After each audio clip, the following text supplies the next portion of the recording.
नमस्कार, विंध्या टाइम्स में आपका स्वागत है और आपके साथ मैं श्रेया। आज हमारे साथ मध्य प्रदेश का गौरव है।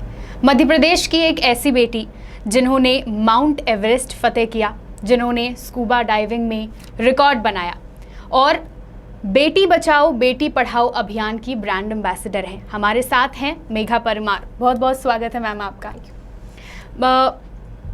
बेटी बचाओ बेटी पढ़ाओ एक बहुत बड़ा अभियान मध्य प्रदेश में बेटियों को पढ़ाने के लिए, उनको आगे बढ़ाने के लिए, इस अभियान को किस तरह देखती हैं? और अब जब आप इसकी ब्रांड एम्बेसडर हैं तो उसके बाद कितना लाभ बेटियों को मिलता हुआ आपको दिखाई दे रहा है?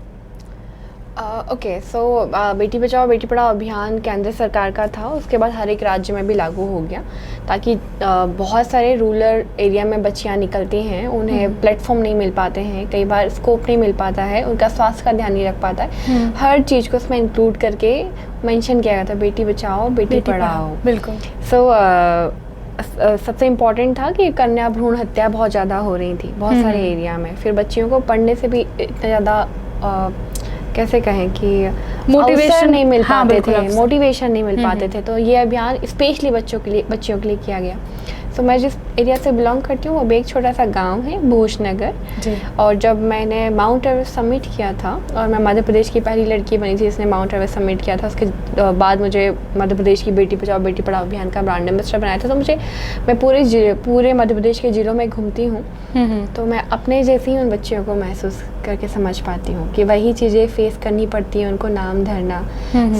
हम लोग कुछ बिंदुओं पे काम करते हैं। सबसे पहला आता है सेलिब्रेशन इक्वल। इसका अर्थ ये होता है कि हमारे गांव में आज भी ये है कि जब लड़के का जन्म होता है तो ढोल बजाया जाता है और मिठाई बांटी जाती है, बच्चियों का जन्म होता है तो थाली बजाई जाती है और गुड़ बांटा जाता है। अच्छा। सो सेलिब्रेशन इक्वल मीन्स दोनों के टाइम आप एक जैसा कीजिए, कोई दिक्कत नहीं है। लड़का हुआ तब भी आप थाली बजाइए और गुड़ बांटिए, या लड़की हुई तब भी आप ढोल बजाइए और मिठाइयाँ बांटिए। तो सेलिब्रेशन इक्वल का अर्थ है जन्म से ही उसका उत्सव एक जैसा मनाया जाए, तो इक्वलिटी वहीं से है। ये सेकेंड आता है जिसके ऊपर हम काम करते हैं। बच्चियाँ और बड़ी होती हैं, स्कूलों में जब भेजा जाता है तो बच्चियों को कहीं ना कहीं बच्चों को अच्छी शिक्षा देने पे जोर दिया जाता है। बच्चियों को कहता है कि अरे ऐसे वैसे करके ठीक है, थोड़ा पढ़ाकर। जी।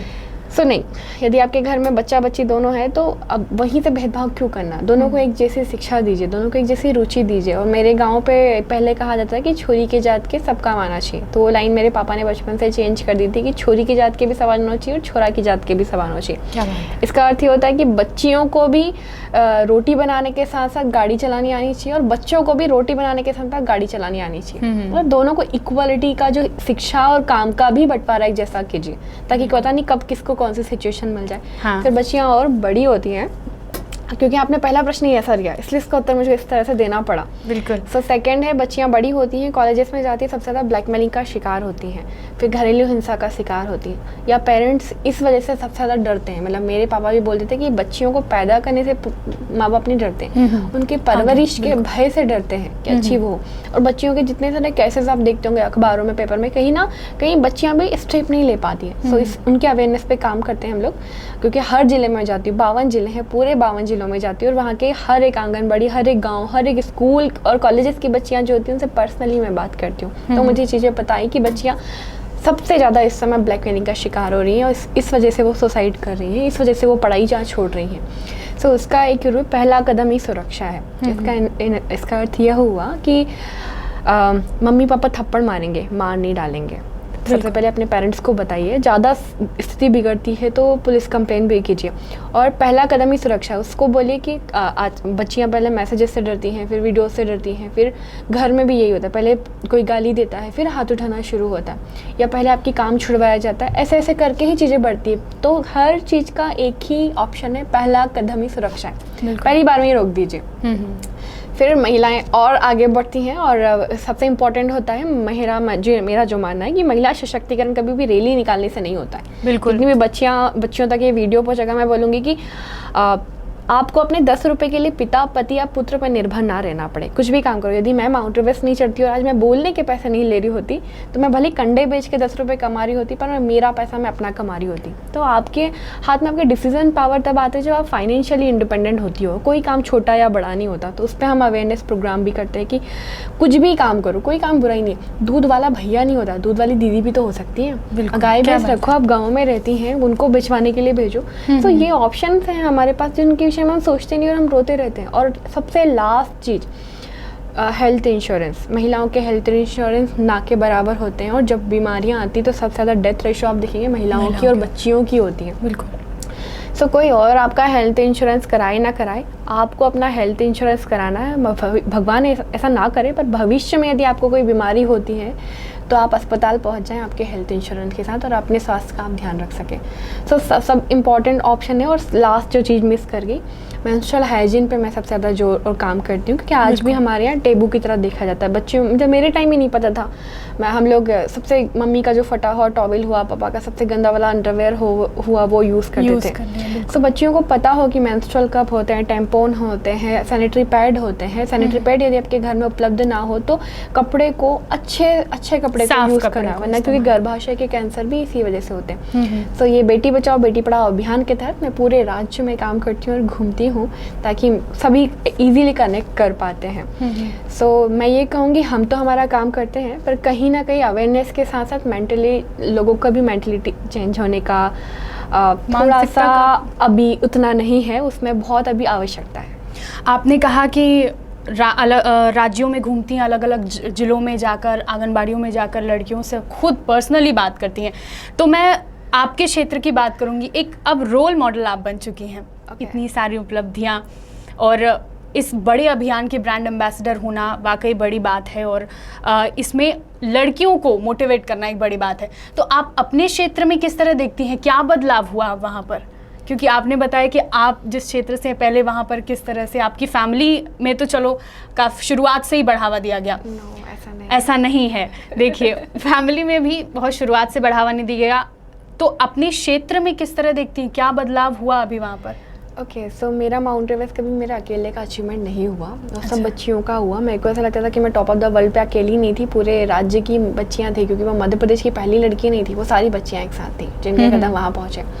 अंतर ये आया कि मेरे पापा को और मेरे को बहुत सारी बच्चियों के पापा और वो फ़ोन करते हैं कि पहले हमारी छोरी के हम लगता था कि बस 12वीं कर दा या फिर BA BCom करा दा, सेफ साइड देखते थे। बट मेरे अकेली के माउंट एवरेस्ट करने से ये जब ये चेंजेस आ सकता है कि बच्चियाँ अब उनके पसंद के सब्जेक्ट चूज़ कर रही हैं, वो खेलने अपने पसंद से जा रही है। मेरे पापा को जब उनकी बच्चियों के पापा फ़ोन करते हैं ना, मेरे लिए उससे बड़ी उपलब्धि अभी तक कुछ नहीं है। तो मेरा एक अचीवमेंट से इतना चेंज आ सकता है, तो जब हज़ारों बच्चियाँ कुछ अलग अलग करेंगी तो सोचो कितनी बच्चियों के जीवन में चेंज आएगा। जिस एरिया से मैं बिलोंग करती हूँ वहाँ पर यदि आप कहोगे तो बच्चियों को 12वीं तक साइकिल से भेजने में लोग डरते थे, 10वीं क्या नहीं जाते थे। तो वो उदाहरण देते कि अरे उनकी छोरी तो पहाड़ पे चली गई, वह भी अकेली चली गई, तुम भी जाओ साइकिल से जाओ, पर स्कूल में तुम 12वीं करो, हो सके तो मैं वहीं से कहीं ना कुछ समझ में आएगा। तो बहुत बड़ा बच्चियों को प्लेटफॉर्म मिला। पर मैं बच्चियों को भी डरा के भेजती हूँ, ऐसा नहीं है कि उनको बिल्कुल आज़ाद पंछी की तरह छोड़ दिया कि खुला आकाश वहाँ है, पर ये समझो बाज भी वहाँ है। तो आपको ये देखना है कि आपकी जो आज़ादी मिली है उसका आप सदुपयोग करें।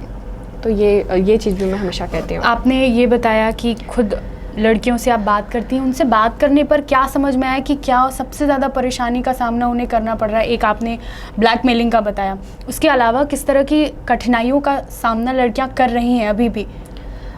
ओके, सो जो मैंने आपको बताया कि इस समय फाइनेंशियली इंडिपेंडेंट बच्चियों को होना बहुत ज़रूरी है। बच्चियाँ 12वीं भी कर रही हैं, BA BCom भी कर रही हैं, बट कहीं ना कहीं यदि हम बहुत बड़े स्तर पे देखें तो सरकारी नौकरियाँ उतनी नहीं है, और पेरेंट्स भेज देते कि जाओ सरकारी नौकरी तैयारी करो, ये करो वो करो।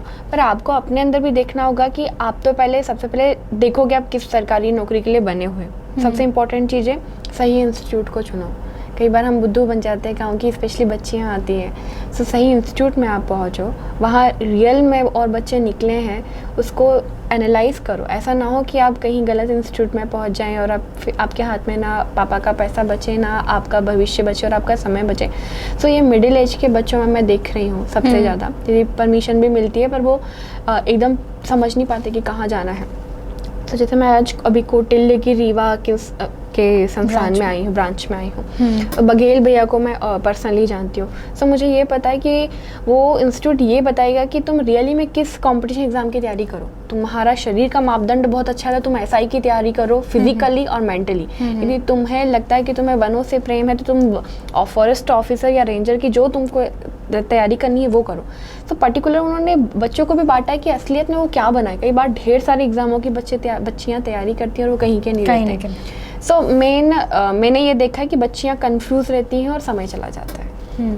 तो ग्रामीण क्षेत्रों में क्या हालात देख रही हैं? जैसे लोअर मिडिल क्लास है या ग्रामीण क्षेत्रों में जाए जहाँ पर इस अभियान की जागरूकता की सबसे ज़्यादा ज़रूरत है, बेटियों को बढ़ाने की, उनको पढ़ाने की, तो वहाँ पर क्या स्थिति देखती हैं? स्थिति तो हम यदि कहते हैं कि हमारा पूरा भारत का सब हृदय प्रदेश या सब कुछ भारत के गाँव में बचता है, पर स्थितियाँ सबसे ज़्यादा ख़राब भी वही हैं। तो सबसे बड़ी प्रॉब्लम पापा मम्मी की आज़ादी से भी बड़ा एक शब्द होता है नाम धरना। ये शायद आपको कैसे समझो, नाम धरना मतलब छोटी छोटी चीज़ों पे बोलते हैं लोग ऐसा कहेंगे, हाँ। ये ऐसा करेंगे, वो 4 लोग ऐसा करेंगे। शहरों में क्या होता है कि आपको फिर भी एक्सपोजर मिल जाता है, आपको ऑप्शन मिल जाता है। गाँव में वो ताने आपको आगे नहीं बढ़ने देते, छोटे छोटे से ताने, और बच्चियों के लिए स्पेशली। सो वो ज़्यादा बच्चियाँ फेस करती हैं और वो रुक जाती कभी कभी उन तानों से डर के। तो जो नाम धरना इन्होंने बताया, इससे निकलने के लिए कोई एक चीज़ तो बताइए लड़कियों को, क्योंकि अभी भी लड़कियां बहुत आगे बढ़ रही हैं, इसमें कोई शक नहीं है, लेकिन उन्हें वो माहौल मिल रहा है। ग्रामीण क्षेत्रों में वो माहौल नहीं मिल पा रहा है अभी भी लड़कियों को। तो किस तरीके से इन सब चीज़ों को हटाकर अपना जो भी उनका फील्ड है, जो भी वो बनना चाहती हैं आगे, उसमें वो कैसे आगे बढ़े? सबसे इम्पॉर्टेंट चीज़ है अपने पेरेंट्स को अपने हक में रखिए, है ना। कभी भी वो काम मत कीजिए जो आपको पापा को मम्मी को बताने में शर्म आए। तो हमेशा वो काम कीजिए जो आप हक से करो। दुनिया तो नाम धरती रहेंगी, उनका काम है। सबसे इम्पॉर्टेंट होता है आपके पेरेंट्स। मेरे साथ यदि मैं कुछ करती हूँ, लोग तो 10 तरह बोल देते हैं मेरे पापा को, उनकी छोरी तो पहाड़ जाती फिर कहीं हुए इन सब के करने से। पर मेरे को ये पता था कि मेरे पापा मेरे पास सामने खड़े हैं, और मुझे कभी भी ऐसा कुछ काम ऐसा लगा नहीं कि मेरे को अपने पापा को बताने में शर्म आएगी कि मेरे को माउंटेनियरिंग की ट्रेनिंग है। तो हर वो काम यदि तुम्हें अपने पेरेंट्स को बताने में और छिपाने लगती है, वो काम गलत है। सो पेरेंट्स साथ है तो दुनिया तो जाए, कहीं भी जाए, कोई फ़र्क नहीं पड़ता। जो दुनिया आपको बिताने देंगी वही कल कुछ बन जाओगी तो आपके बगल में खड़े होकर फ़ोटो निकलवाएगी और सेल्फी भी निकलवाएगी। बिल्कुल। तो कहीं जाने के लिए कुछ तो करना पड़ेगा, कहीं तो निकलना पड़ेगा, और पहला कदम तो बढ़ाना पड़ेगा। माउंट एवरेस्ट से के बाद स्कूबा डाइविंग, ब्रांड एम्बेसडर, ये जो पूरा सफ़र है, इस सफ़र में कुछ ऐसी रोचक चीज़ें जो आपको लगती हैं कि आप शेयर करें, क्योंकि प्रेरणा तो आप बहुत सी लड़कियों के लिए बन गई। कुछ ऐसी रोचक बातें जो आप बताना चाहती हैं? रोचक कैसी रोचक, जरा थोड़ा सा और मतलब मैं ये जो आप जब भी आप अपने सफ़र को सोचती हैं तो कुछ एक ऐसी चीज़ जो आपके जहन में आती हो। मैं अभी भी वैसी ही हूँ, धुर गाँव की, बहुत कंजूस हूँ, बिल्कुल नहीं बदली हूँ, ये समझ सकते हैं आप। यदि मुझे दिल्ली में बहुत बड़े प्रोग्राम में भी बुलाया जाता है तो मैं बहुत कम ऐसा शेयर करती हूँ, पर मैं आपको बताती हूँ क्योंकि वो पैसा तो आपकी मेहनत से कमाया हुआ होता है ना। तो कभी भी अपनी ज़मीन नहीं छोड़नी चाहिए। आप कहीं भी पहुँच जाओ, हवा में बहुत ज़्यादा नहीं उड़ना चाहिए, जो मैंने आपको बताया, क्योंकि आपको आना तो उसी धरती पर है ना। तो मैं ये किस्सा आपको बता रही हूँ कि मेरे कई साथ के लोग मेरे को बहुत कंजूस और पता नहीं क्या क्या बोलते हैं। सो मैं कोशिश करती हूँ कि मैं पहला तो स्लीपर क्लास में सफ़र करूँ, क्योंकि वो मेरा पैसा मेरी टिकट के लिए जाएगा। यदि कोई दूसरे भी करते तो मुझे लगता है स्लीपर यदि बहुत यदि मौसम का बस वो है तो AC3 के बाद मैं अपना वो क्लास नहीं बढ़ाती हूँ। मुझे ये पता है कि वो इसमें जीवन भर में सफ़र कर सकती हूँ। तो कभी इतना अति भी कंफर्टेबल नहीं होना चाहिए कि आप किधर के भी नहीं बचो बाद में। सो वो मुझे बहुत अच्छे से पता है। दूसरा, यदि बहुत बड़े कार्यक्रम में भी मुझे दिल्ली में बुलाया जाता है या कहीं भी बुलाया जाता है, सो मैं वहाँ के स्टेशन पर उतरती हूँ, वहाँ का VIP जो वेटिंग रूम होता है, वहाँ का वॉशरूम मैं शावर करती हूँ, उस प्रोग्राम के लिए बाकायदा रेडी होती हूँ और मैं जाती हूँ और मैं हमेशा होटल का पैसा बचाती हूँ। तो ये माउंट एवरेस्ट या ब्रांड एम्बेसडर या कुछ भी हुआ, मैं कभी भी ये चेंजेस अपने जीवन में नहीं लाती। और अपने गांव जाने के बाद मैं कभी भी अपने मम्मी पापा से सिटी की लैंग्वेज या ऐसी बातें नहीं करती हूँ जिसमें वो अनकंफर्टेबल हो। अपने पेरेंट्स, आप कहीं भी पहुँच जाओ हैं तो वो आपके पेरेंट्स, उन्होंने आपको बनाया, तो उनको अनकंफर्टेबल नहीं होना चाहिए। अपने क्षेत्र की जो भाषा है, क्षेत्र की भाषा, या मेरे पापा मम्मी को एक बहुत बड़े प्रोग्राम में जाने के बाद खाना खाने में प्रॉब्लम हो रहा था।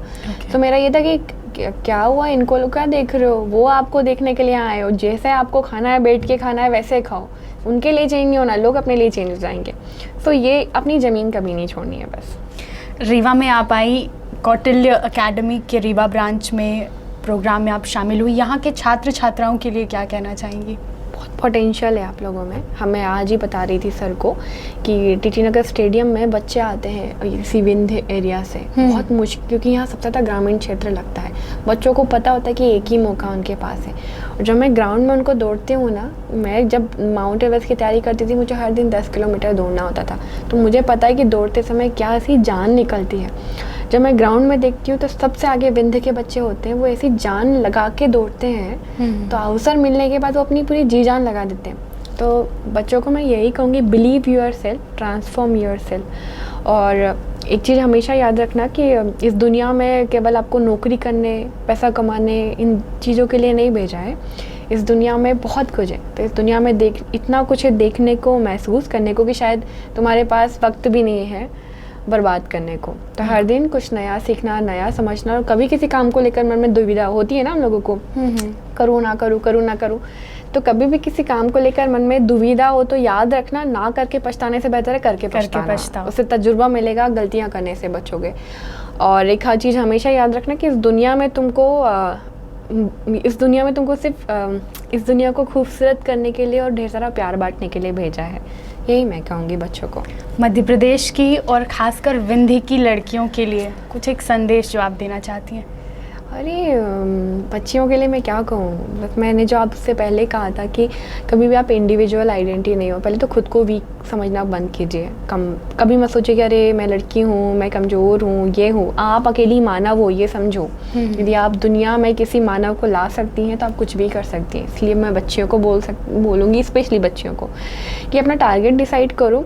केवल जीवन में इसलिए नहीं आए कि हम आए, खाना खाया, घर पे रहे, ये हुआ, घर संभाला, ये भी ज़रूरी है, पर 50-50 जो मैंने पहले कहा था, दोनों को संभालना है, अब दोनों को साथ में बढ़ना है। तो आप अपना टारगेट डिसाइड करो, लग जाओ, believe your self, transform your self. और लगे तुम्हें तो आसपास के एरिया का माहौल भी बदल दो। तो पहले खुद को बदलो यदि तुम्हें कहीं भी वीकनेस पॉइंट लगता है तो।